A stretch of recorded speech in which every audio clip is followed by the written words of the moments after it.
Looking for filters? Check your coffee maker. This is Filter Free Radio with Jacob Dean and Skeptical Scott. FilterFreeRadio.com. Get ready to suck down some grounds. People have asked that question again and again.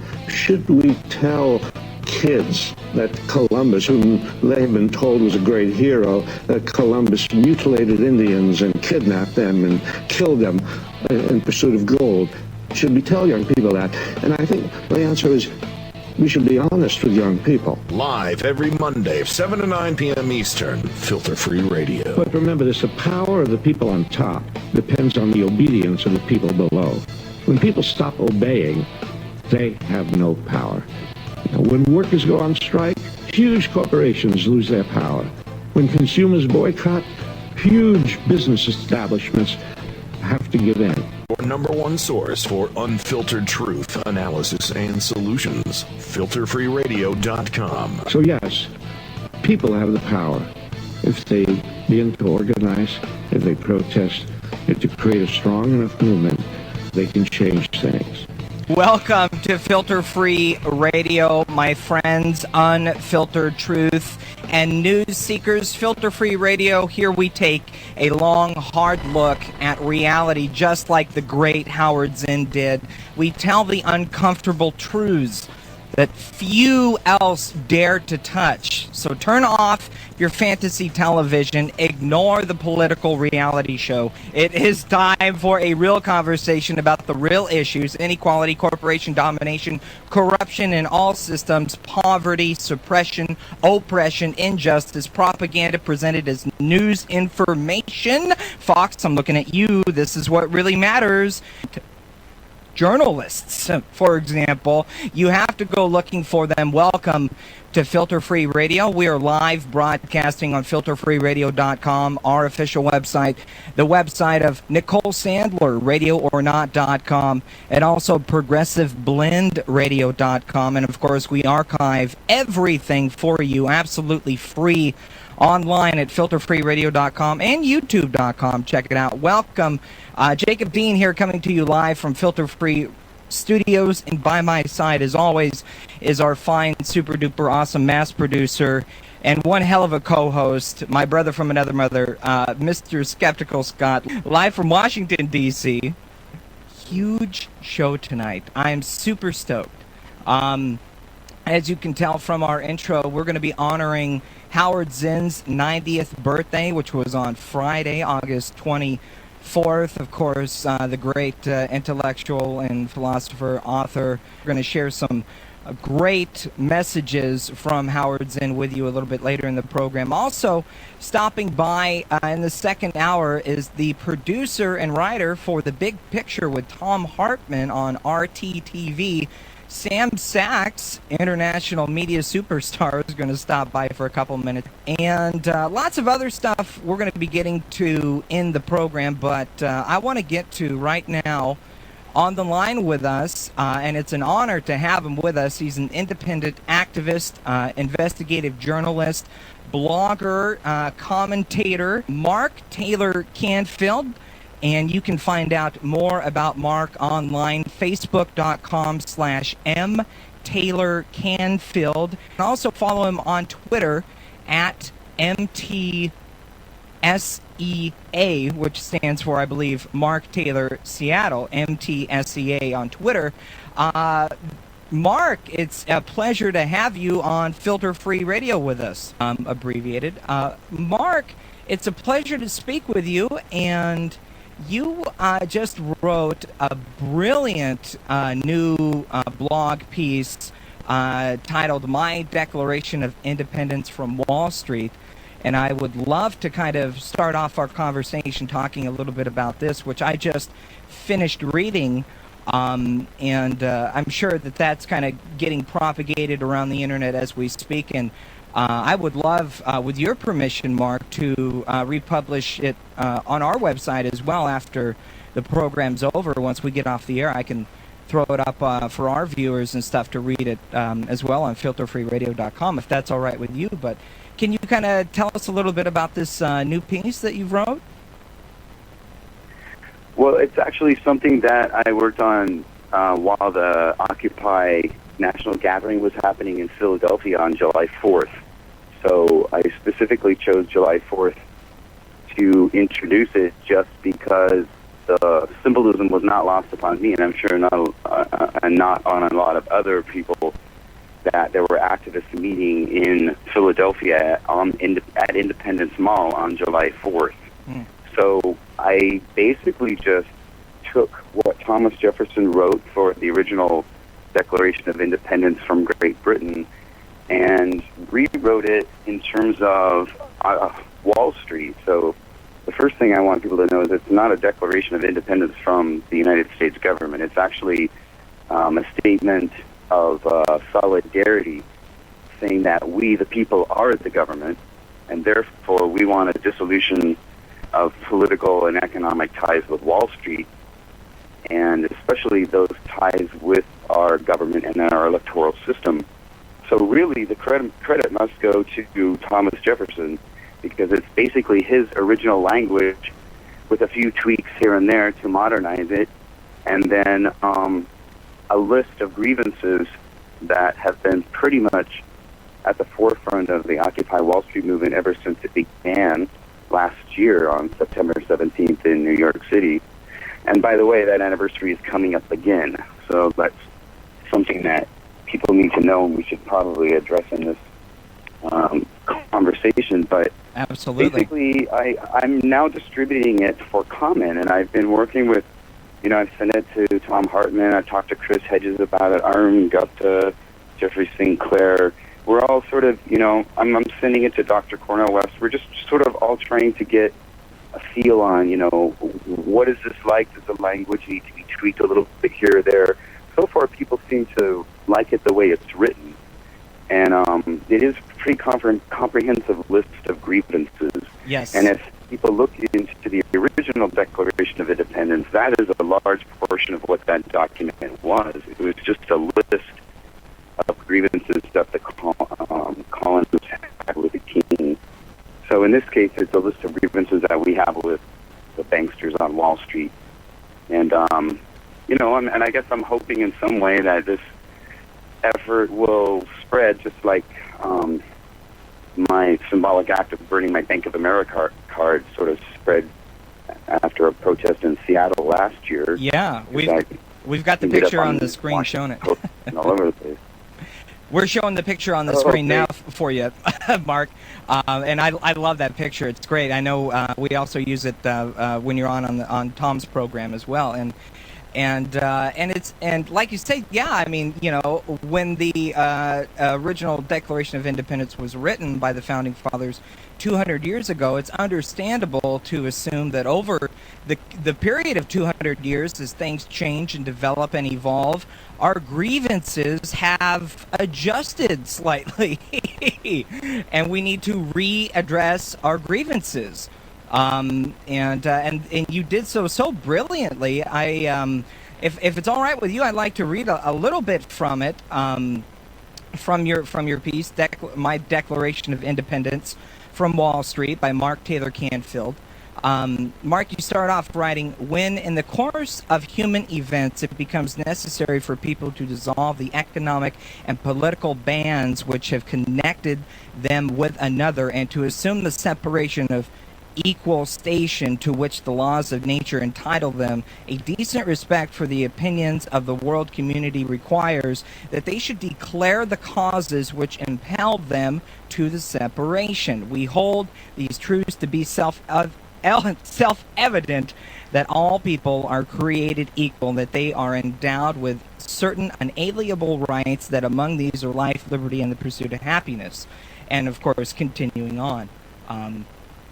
And then a little bit later, the list of grievances is so brilliant. I mean, and you lay it out to prove this. Let's just lay some facts on the table here. It's so crazy what we, the common folk don't know, that multinational corporations, Wall Street financiers, the people behind, the puppeteers who are pulling the strings behind the scenes, behind the curtain, so to speak. What they're doing to us and what they've already done is shocking. And you've put together such a brilliant, kind of concise list. And it's like, oh, yeah, by the way, do you remember that the multinational corporations and Wall Street financiers have, falsely claimed to have equal rights as human beings, or have accepted public bailouts, or, invested trillions of dollars in high-risk, trading schemes, or protected the interests of the wealthiest members of society while enforcing austerity measures on all of the poor? All this great stuff, Mark, and whatever we can do to get it to folks like Chris Hedges, Cornel West, get it on the Tom Hartman program, on RT, or every outlet available. That's kind of what we're trying to do here, do our small part.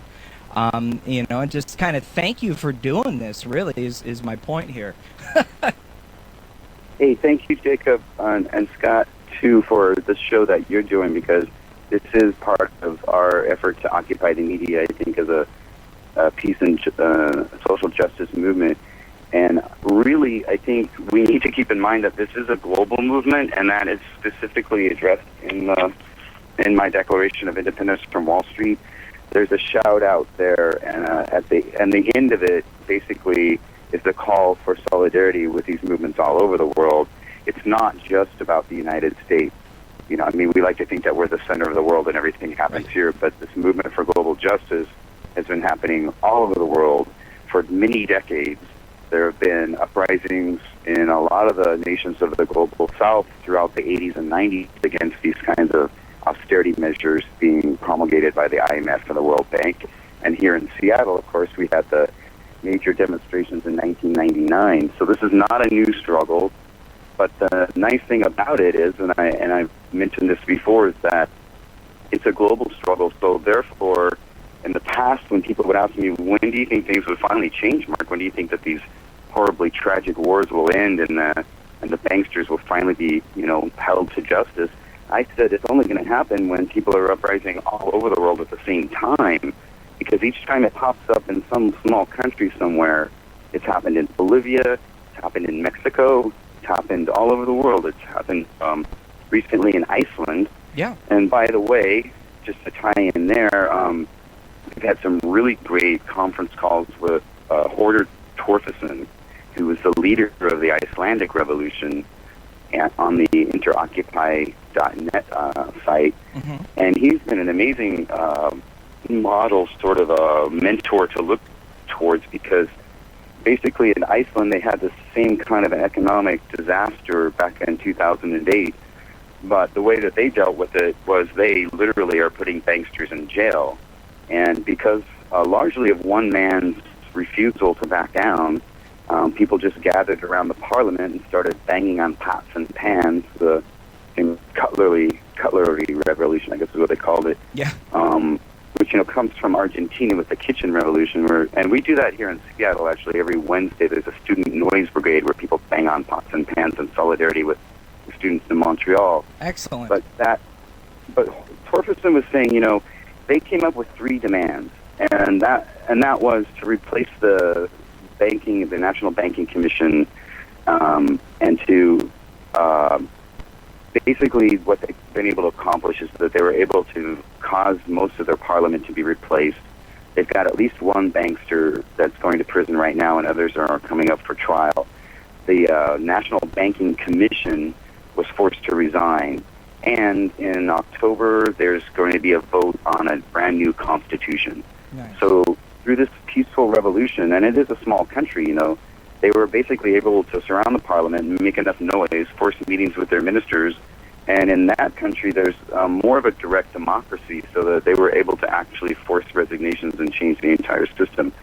So this Declaration of Independence is also an effort to sort of take the ideas that came out of the Occupy National Gathering in Philadelphia and the Occupy the Midwest conference that just has been happening in Detroit, and a lot of other conversations that have been going on for the last year, the Occupy Cafe conversations, the Fire Dog Lake webinars. Mm-hmm. There's been a lot of discussion, and it's pretty obvious that although the Occupy Wall Street movement started as a reaction to the financial crisis and the corruption on Wall Street, that there is a plethora of other causes that folks are now working on, and all across the country there are small working groups working on fracking and tax reform and banking and overturning the Citizens United decision.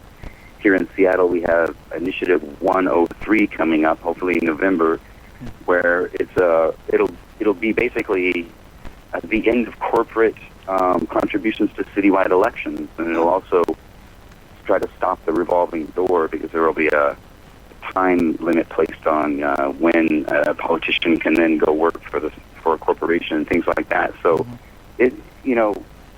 basically the Occupy Wall Street movement has many factors. It's a many-faceted jewel, but this Declaration of Independence is at least an attempt to list the grievances. So it includes things like the military-industrial complex, things that Eisenhower warned us about. It talks about, or maybe I should say, the military prison industrial complex.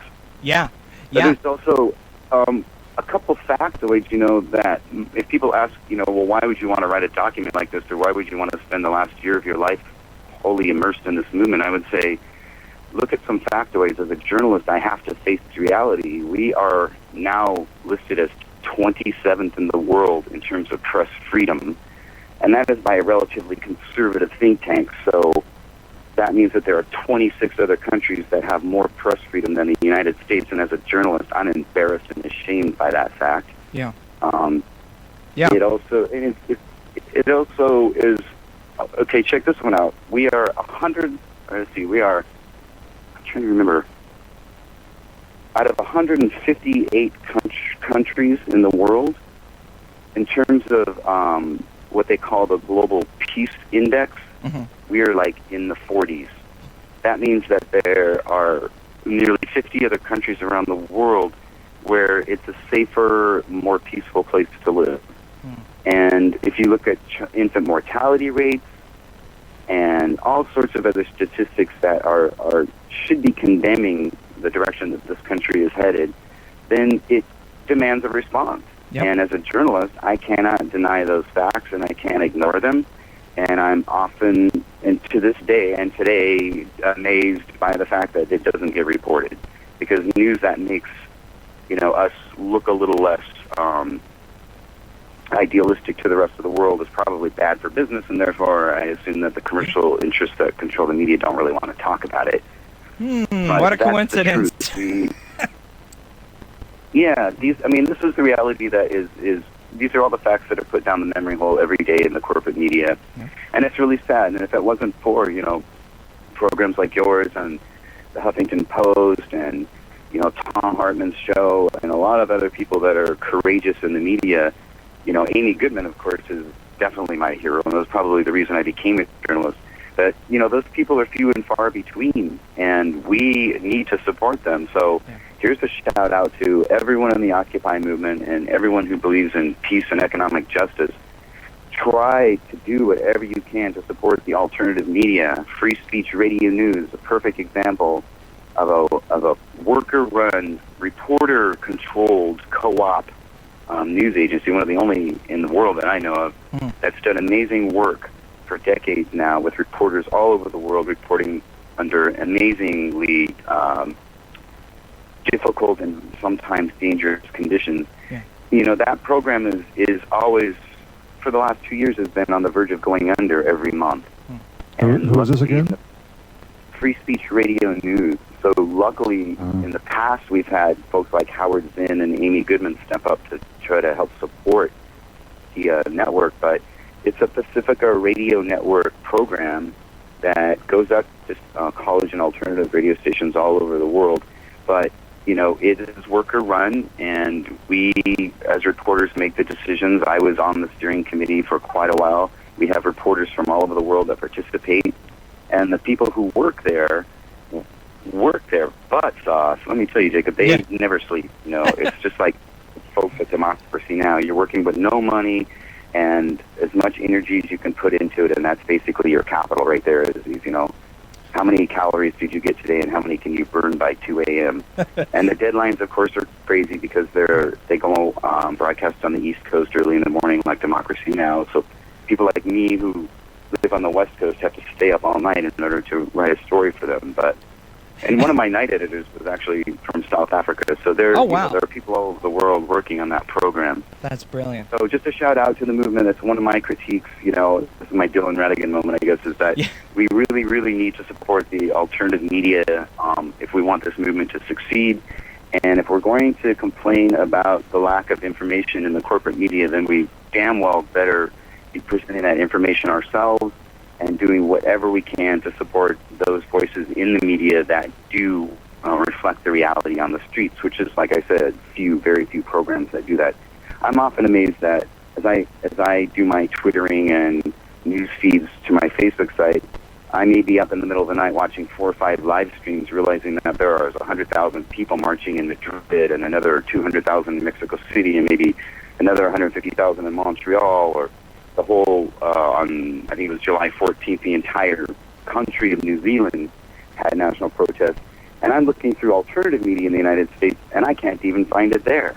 And it's not for the lack of willingness to cover it, but mostly through just the lack of resources. So I just remember when I was in Europe, I came back to the United States, and the first thing that I witnessed was an attempt to take over Free Speech Radio News and Pacifica, and I was so disgusted by seeing the only source for real alternative media in the country almost go under that.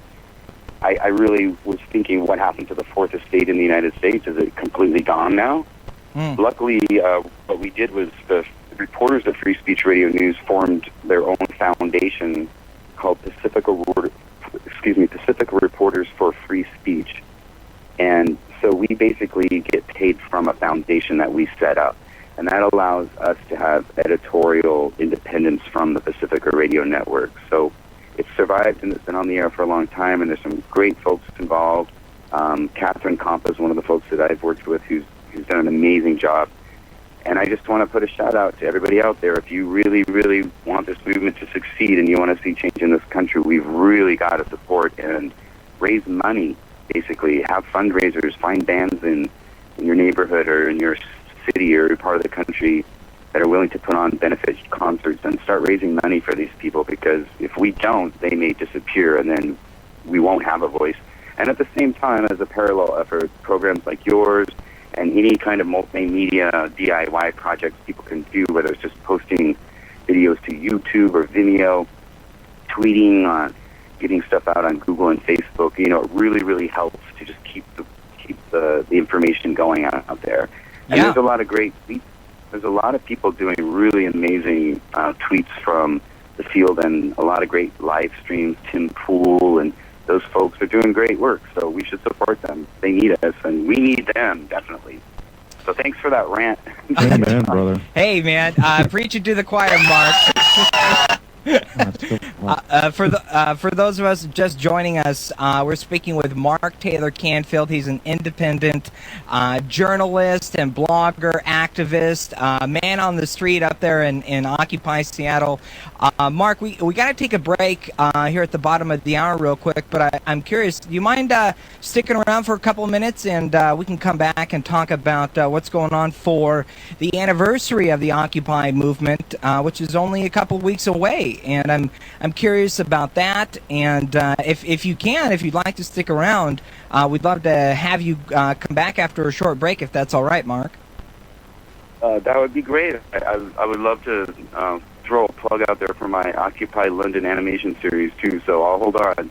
Oh, excellent. Oh, good stuff, dude. Sounds great. And again, we're speaking with Mark Taylor-Canfiel. Don't go anywhere. Filter Free Radio, broadcasting live on filterfreeradio.com, progressiveblendradio.com, and the home of Nicole Sandler, radioornot.com. We'll be right back with Skeptical Scott live from Washington, D.C., myself, Jacob Dean, live from Portland, Oregon, and Mark Taylor-Canfield live from Seattle. Don't go anywhere. Filter Free Radio. We'll be right back. Giggity, giggity, giggity goo. Stick around.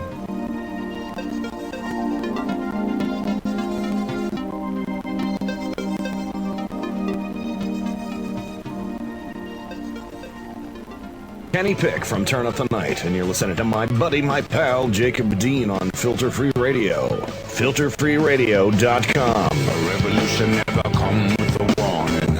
A revolution never sends you an omen. A revolution just arrived like the morning. Ring the alarm, we come to wake up the snoring. They're telling you to never worry about the future.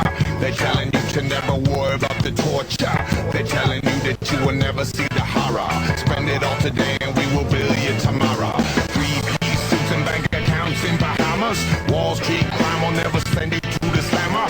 Tell all the children in the arms of the mamas. The F-15 is a homicide bomber. Okay, I'm rocking out. Welcome back to Filter Free Radio. That's Michael Franti. I have to mention really quick, just for S and giggles, I went and saw Michael Franti this week, and brilliant musician, good stuff. Welcome back to Filter Free Radio, broadcasting live, filterfreeradio.com.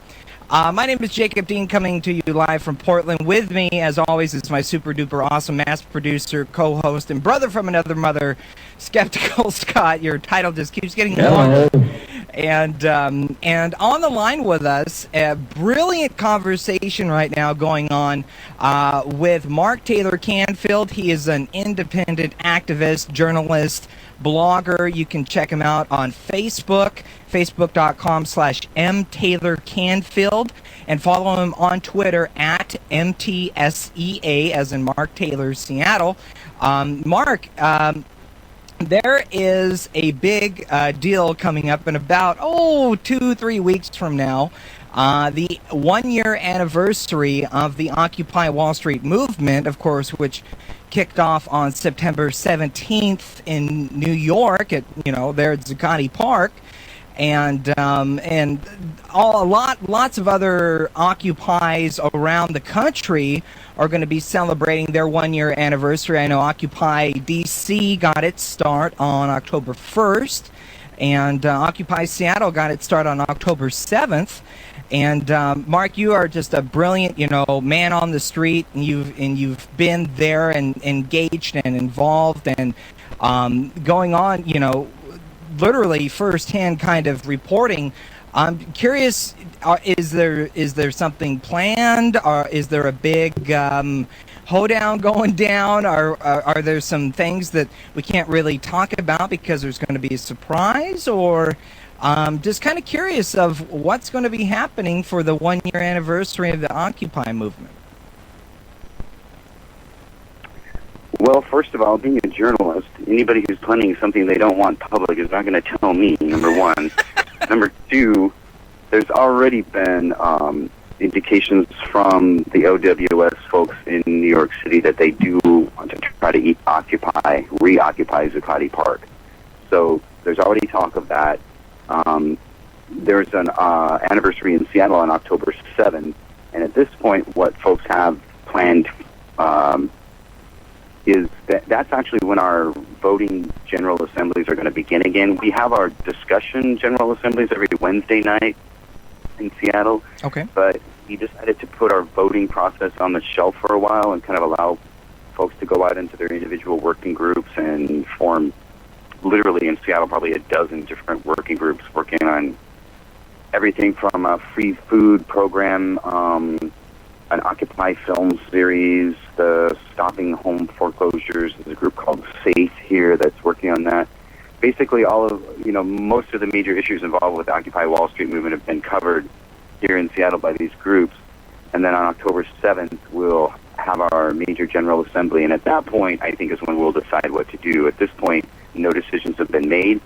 However, on September 17th, there will be an action here in solidarity with the folks in New York City, and some of us will be headed to New York City from Seattle. There's actually a free bus that folks are trying to put together right now in Portland. If you go to the Occupy Portland website, okay, you'll see that they're asking folks right now to get involved with that process. Huh. That's where in Seattle. That's where I am here in Portland. I'll need to look into that, Mark, and report on that for our folks next week. Thanks. Yeah, so on the front page of the Occupy Portland website right now. So in Seattle on September 17th, we are going to have a silent vigil. And this is really strange. You know how the movement sort of, one of the aspects of the movement that really blew my mind is that we just keep finding that we're all thinking the same thing independently. So I've been sitting around thinking, like, wow, wouldn't it be great? Because we did it one time at 4th and Pine, where folks had a march, and it was on the bank transfer days. People sat down in the street and had a silent vigil. So for maybe 5-10 minutes, people just sat in complete silence and said nothing. And it was an amazingly powerful experience, just to feel the sense of calm. And all of a sudden, everyone around us, including, people on the streets and got quiet too. And it was just a really amazing, powerful moment. So for some reason, that meme is out there, and someone jumped on it. And so on September 17th at Westlake Park, which is the site of our original encampment, there will be a silent vigil in solidarity with the folks in New York City. And according to the website here in Seattle, the Facebook site that's talking about that event, they're saying that they're also in communication with Occupy Chicago on that event. So evidently there's going to be something in Chicago happening like that too. And I'm assuming that all around the country, and I've been hearing this on the conference calls, that people will be showing some kind of solidarity with the folks in New York City on September 17th. And just to give a little context to that, I'm sure everybody knows that most of the encampments were physically dismantled, and people were physically forced out of those parks, in some cases with the use of so-called less lethal weaponry or non-lethal weaponry. They're actually potentially lethal. Right. But, rubber bullets in Denver, we saw what happened in New York with the pepper spray and the rough treatment by the police. We saw what happened here in Seattle with Early Rainey getting pepper sprayed.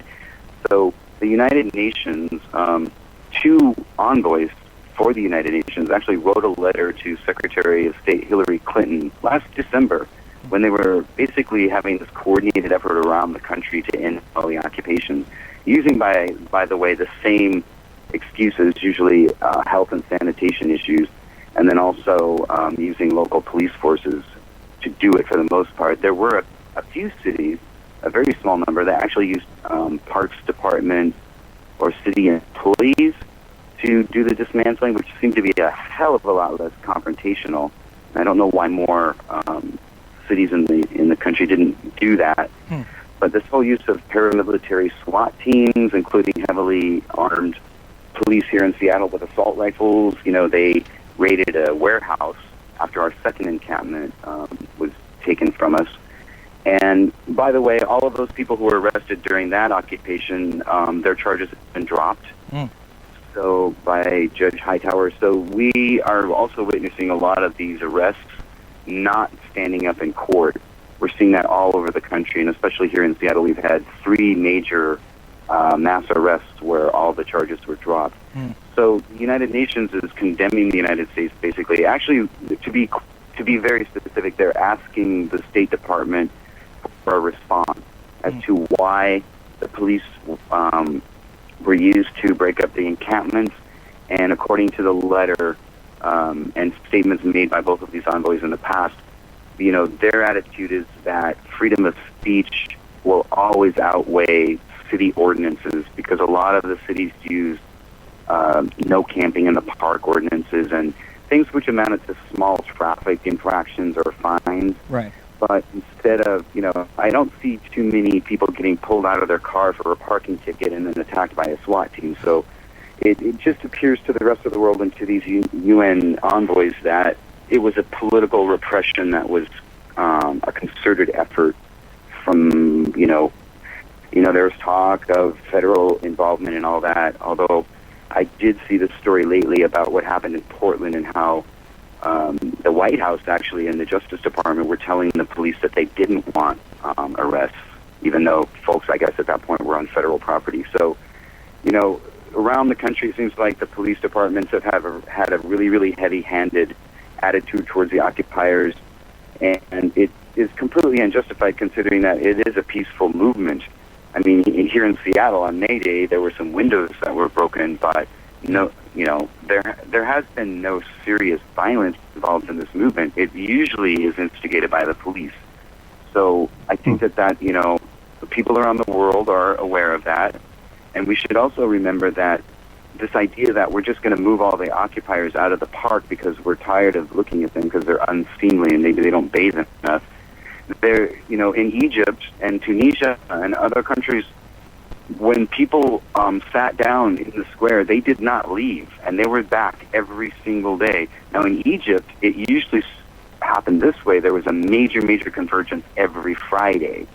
But what I'm saying is that in all of these movements, people did not leave permanently. And so, it does look like political repression when you just take the public space and, like in Zuccotti Park, put the barricades and tell occupiers they can't be there anymore. It doesn't just look like it is. I mean, let's be honest. I mean, it's completely repression.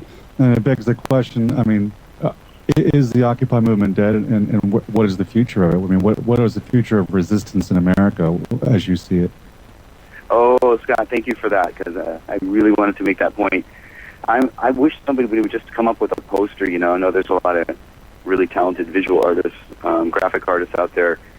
For the September 17th anniversary, I would love to see a poster with the quote from Mark Twain, because I keep using it over and over again in all of these national broadcasts that I'm doing, and that is that the death of the Occupy movement has been greatly exaggerated. The rumors of its demise have been greatly exaggerated. I love that.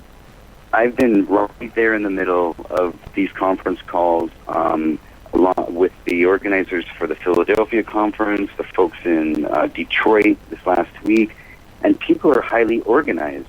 We had a Occupy Solidarity Social Forum in Olympia, Washington, earlier this year, and there were people there from New York City, there were people there from Spain, from Florida, Montana, San Diego, you name it. People have been showing up at these conferences and traveling across the country to get there. And what's happened is that it's become a series, about a dozen of these have happened, from Des Moines to Gainesville. I mean, places you never would have expected. And so these regional and national conferences are happening all the time. The conference calls are going on every week, all week long, and anybody involved in the Occupy movement is welcome to join in on those conversations at interoccupy.net or interoccupy.org. It's the same website. Okay. And, it's alive and well. I mean, there was what, I think at the last count there were like 700,000 people who had now divested their money from Bank of America, Wells Fargo, J.P. Morgan Chase.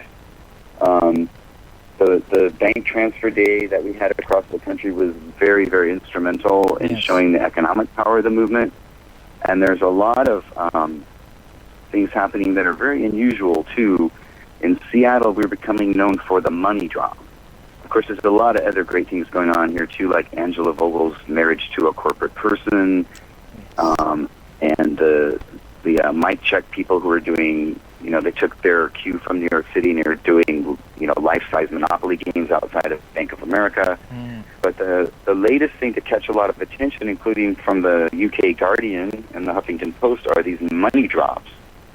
So the last one that just happened in Seattle about a week ago, folks collected $5,000, wrote political slogans on those dollars, and dropped them from the fifth floor of a downtown high-rise.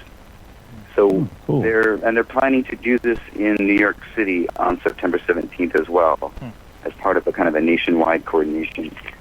So, I mean, that's an amazing thing. Yeah. That people are willing to just take money and throw it to show what our values really are, which is that we're a movement that wasn't funded by MoveOn.org or the Democratic Party or any kind of political PAC corporation or even the usual lefty liberal causes. So we are very, very independent, and I think that that's what's kept us alive, to tell you the truth, because if we had been co-opted by a political party or the labor unions or some other movement, I may not be talking to you today. It may not even be an issue.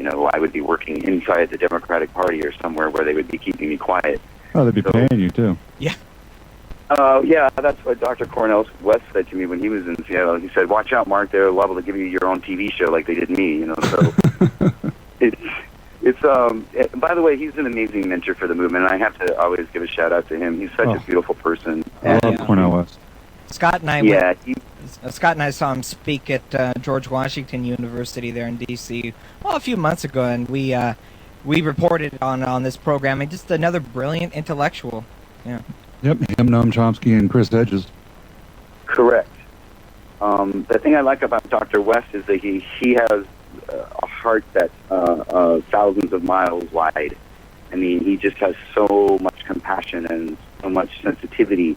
When he came to the Occupy Wall Street or the Occupy Seattle encampment, he was so very respectful and so sort of in awe of what we were doing that it was a beautiful experience, because that's one thing that this movement doesn't really like, are talking heads who come in and, take their issues and try to use the movement to kind of divert it in a different direction. I mean, I think it's obvious to anyone who's spoken at an Occupy gathering meeting or convention, whether it's Matt Taibbi or others, that this is a very independent movement, and no one is going to allow anyone to co-opt it.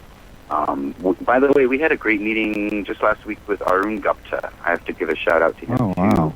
Occupy USA Today, the Occupied Wall Street Journal, one of the folks at The Nation who's now doing amazing stuff, and he's written all over the place, too. So he was a very, very interesting person. He also impressed me as someone who's very down-to-earth. Mm-hmm. He's not necessarily a pie-in-the-sky idealist. He's very much a realist about the movement, and I think that we need some of the criticism that he's brought to the discussion. I don't necessarily agree with everything that he's saying about the Occupy Wall Street movement right now, because although he has traveled to probably 40 different encampments by now, him and his partner, I think that I want to get him involved in the conference calls on the InnerOccupying.net, especially the weekly press briefing, the national press briefing Wednesday at noon, because I want him to see just how much is going on. Our last call, we had 15 different people from 15 different Occupy groups around the country, from Charlotte, Tampa, New York City, all over the country. And it was just amazing to me the amount of work that's being done for free by volunteers across the country with no corporate media coverage and very little credit, Yeah. So you're saying that InterOccupy, the website with all the conference calls, is still up and running, and people are still actually actively using it, and there's still a nationwide coordination of tactics, if you will? Absolutely, and it's getting more and more organized, and people are talking to each other more and more. I think it's taken literally a year for people to get organized enough to actually start reaching out to people in other countries, because now really amazing activist Dean Edwards in Oregon has come up with this idea of a U.S. Occupy media group and an international media group. So there are people on that call from all over the world now. There's 2 different conference calls just for the international crowd, one for the Pacific Rim and one for the rest of the world. Oh. And it's growing. I mean, there's a structure that's being built that's not based on any kind of money situation. It's all based on who's got the energy and who's willing to do the work.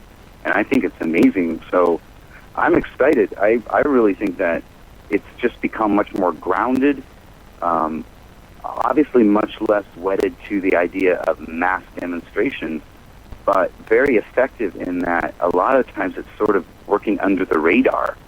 And if you look at what's really happened in cities like Los Angeles and Seattle, you have city councils who have passed sweeping resolutions endorsing the Occupy Wall Street movement. Here in Seattle, it was a unanimous vote to divest our money, our city's money, from these Wall Street banks.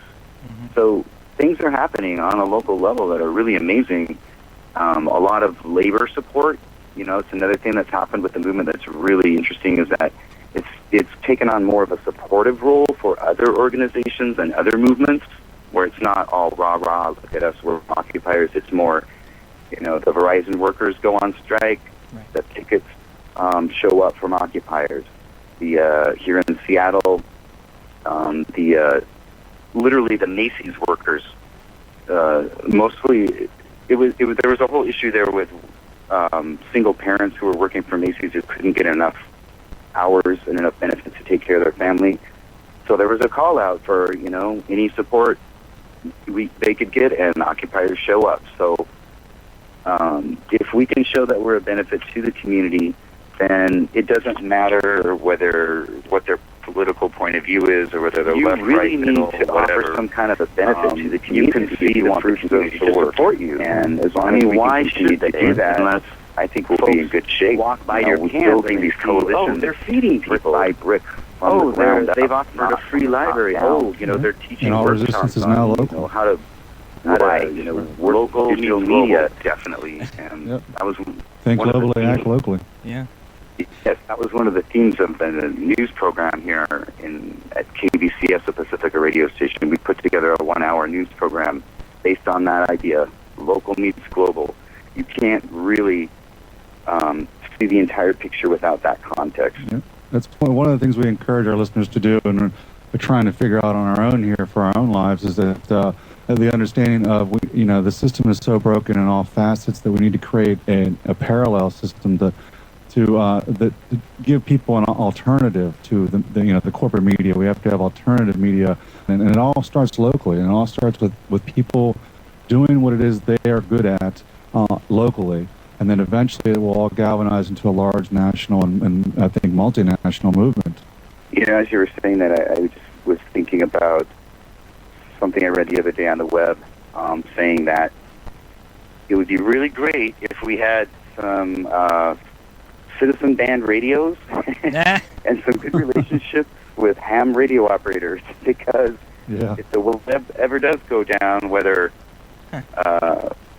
for whatever reason, whether it's purposeful or not, it would be nice to have those alternatives you're talking about in that area as well. So I think there's always been alternative culture. It's just whether it's applicable to the mainstream and whether we can get the truth out there. I think if people have the truth and they know what's going on, 9 times out of 10 they'll make the right decision. Unfortunately, we've got a corporate-controlled media propaganda machine that just propaganda. So well said. every day, all day long. Mark, I want to thank you for your brilliant contributions to the Occupy movement, your brilliant journalism and your blogging, and thank you most importantly for coming on and telling the truth here on Filter Free Radio. If I have your permission, I would love to repost your Declaration of Independence from Wall Street on our website, filterfreeradio.com, so folks can read that. And we'll put a link up to your Facebook, and we've got to have you on the program soon and keep us updated on what's going on there on the streets in Seattle and nationwide. Mark, keep up the great work, man, and just thank you so much for what you're doing. Hey, I want to give a shout-out to all the folks headed to Charlotte and Tampa as well. That's a whole other issue that's coming up. There was a report that Homeland Security had ordered more riot gear because they expected uprisings at the RNC. And like I said before, maybe they know something I don't, but I just want people to pay attention to that. And I also want to let people know that if you go to my YouTube channel, which is MTC TV Media, or you can just put it in my name, MarkTaylor-Canfiel, you'll find my animation series called Occupy London, which actually began with a British theme in London, but I've expanded it to the U.S. presidential elections, and it's pretty much humor, political satire. It's a way to kind of blow off some steam, so that I can tell it the way it is without causing too many ruffled feathers, because it's funny. But I take shots at everybody in that animation series. So feel free to check it out, everybody. If you just need a break and you've been working really hard on the Occupy movement or your own multimedia stuff, and you just want to laugh, check it out.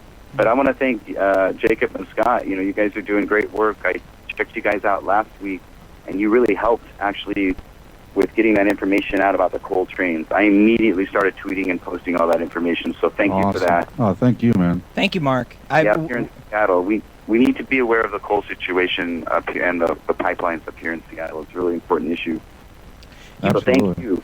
Oh, keep up the good work. Hey, right back at you, buddy. We'll stay in touch. We'll have you on. You have an open invitation anytime here on Filter Free Radio. Mark Taylor-Canfield, the independent activist and journalist and blogger. Mark, keep up the fantastic work out there, buddy. No problem. You guys are now on my news alert list. All right, man. You'll get everything that I send out. Thanks Excellent. a lot. Thank you, Mark. Keep up the good work, bud. Excellent. All right. Occupy the media. Bye-bye. There we go. Thank you, man. Grassroots activism. Skeptical Scott and I will be back live with more Filter Free Radio. Don't go anywhere. Live on filterfreeradio.com. I'm not back in 5 minutes. Just wait longer. Hi, friends. This is Tom Hartman. This is Stephanie Miller. Hey, this is Hal Sparks. I'm Brad Friedman. I approve of Nicole Sandler's RadioOrNot.com. Radio or Not. Radio or Not. RadioOrNot.com. RadioOrNot.com. RadioOrNot.com. RadioOrNot.com. Can it really be a surprise that 4 out of 5 Americans have little to zero trust in big banks? That 62% of us believe corruption is widespread across corporate America? And that 3/4 of us sense that business corruption has increased in the past 3 years? We have these views because we keep having their ugliness thrust in our faces. Even after the scandalous greed that crashed Wall Street 5 years ago, the epidemic of fraud and finagling continues, with Bank of America, Barclays, Citigroup, Goldman Sachs, and J.P. Morgan Chase among the blue-chip names just recently in the news for gross violations of fundamental ethics by their top executives. Yet, not a single one of these felonious profiteers has had to do a perp walk. Add BP, ExxonMobil, the Cayman Island tax dodgers, and the wholesale corporate purchase of our government, and the only wonder is how even 20% of the public can retain any trust in these rapacious outfits. This ethical devolution is not about a few rogues, but about a whole corporate culture of entitlement, thinking they're above the law and common morality. Check out a recent survey of 500 senior financial executives. 125 of them, 1/4, said they thought that engaging in unethical or illegal behavior on the job was sometimes necessary to be successful. 26% said they had first-hand knowledge of executive wrongdoing, and 30% said the way they get paid creates incentives to violate ethical standards and the law. This is Jim Hightower saying the injustice is not just in the crimes, but also in the lack of punishment. If this corporate crime wave consisted of simple street robberies, Washington would declare martial law to deal with it. But even if caught, these muggers get off with a corporate fine. The scandals will keep spreading until someone has the guts to start jailing these culprits. What do the corporate powers from Wall Street to Walmart have in common? They hate the Hightower Lowdown. You can see why at www.hightowerlowdown.org. Unfiltered truth, news, and opinion. Filter Free Radio with Jacob Dean and Skeptical Scott. How do you impart upon somebody the disconnect or what's otherwise known as hypocrisy that people have, that they deny themselves from? They live in denial and live in the illusion. You can't tell somebody they're wrong. They have to see it themselves. Yeah, they have to discover for themselves how to think that way. So how do you plant the intention? Filter Free Radio, Monday, 7 to 9 p.m. Eastern. Radio or Not, and filterfreeradio.com. You never know who or what you'll hear when you listen to the Nicole Sandler Show at RadioOrNot.com. Your view is not being represented in this country because all of our views have been corrupted by money and politics. Remember, 94% of the time, the candidate who raises the most money wins. That's the fact that we need to drive home constantly. It's all about the money. Dylan Radigan, you rock. The Nicole Sandler Show, live Monday through Thursdays at 10 a.m. Eastern, or podcast anytime at RadioOrNot.com. The More Me Show with DJ Downtown and Eddie Herradura. Live from our nation's capital every Sunday at 5 p.m. Eastern, with hilariously scathing inches from the Beltway analysis of this week's political and social developments. The More Me Show at ProgressiveBlendRadio.com and RadioOrNot.com. Come experience the next generation of progressive voices. Weekday nights on Nicole Sandler's primetime lineup at RadioOrNot.com. Liberate yourself with Filter-Free Radio, hosted by Jacob Dean every Monday night. It's just the system is broken. On Wednesday nights, take a sharp progressive turn and join Talking Left with Danielle and Shano. All those Republicans are anti-capitalist. All of a sudden, well, no, they're just anti-Romney. Exactly. and it's interesting to watch the three-legged stool splinter. Then let it all hang out, both Tuesday and Friday nights on Turn Up the Night with Kenny Pick. You love the Constitution so much, but you hate the government, but you love the corporations. Where does that come from? Tune in to the primetime Radio or Not lineup weekday nights at the Ustream home of Nicole Sandler, RadioOrNot.com. I'm sorry, I just find the whole thing so ironic and so mind-bending, it's just ridiculous. Looking for filters? Check your coffee maker. This is Filter-Free Radio with Jacob Dean and Skeptical Scott. FilterFreeRadio.com. Get ready to suck down some grounds. People have asked that question again and again. Should we tell kids that Columbus, whom they've been told was a great hero, that Columbus mutilated Indians and kidnapped them and killed them